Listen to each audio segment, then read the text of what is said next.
Hi, everyone. Kelly Steinke here. I'm the founder of Read Learning Educational Services, as well as the author of Silver Moon Spelling Rules.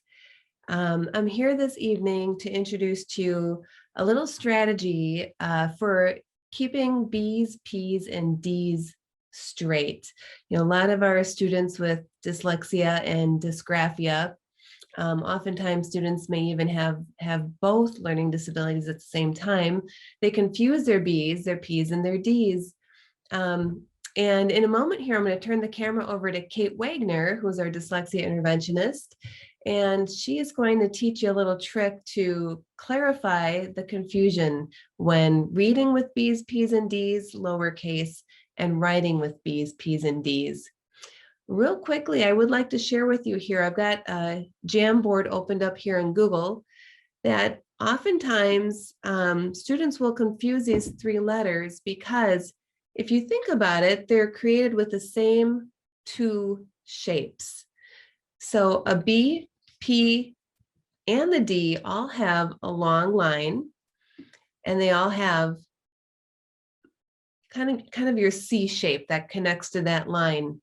Really, the only difference is the directionality of these letters. So, if you draw your line and you have your C shape,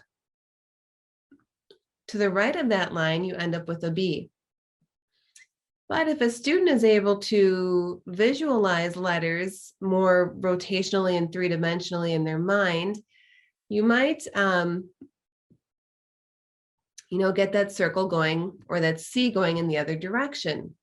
And same shapes again, you got your line and your C just flipped in a different direction, but that would create the D.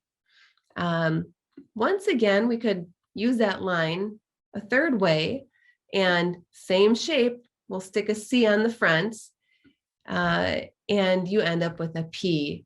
So, as you can see, of course, the P descends below your writing line. Your B's and D's are tall letters, but all three of these letters do really have the same two elements.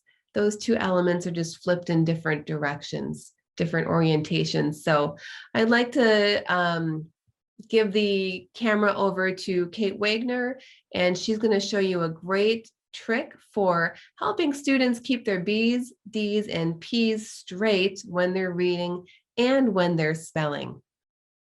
Thanks for joining us, Kate. Here's the camera.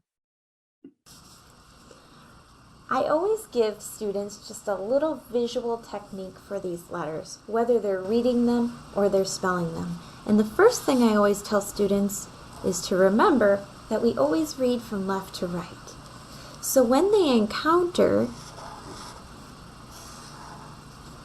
a circle first, or the donut first, that's the letter D, like the word donut.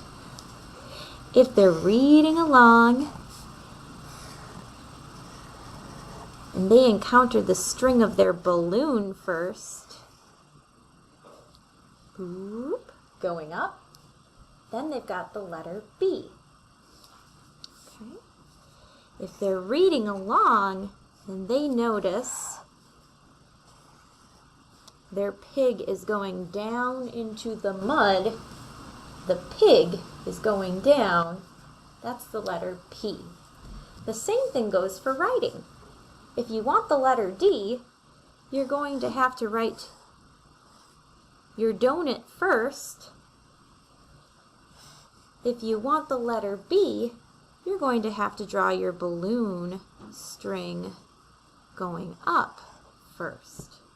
And finally, if you want the letter P, you're going to have to draw your pig going down into the mud first. So hopefully you found these strategies helpful and fun to show your student. And if you have any questions whatsoever, feel free to reach out to us at Read Learning Services. Happy teaching!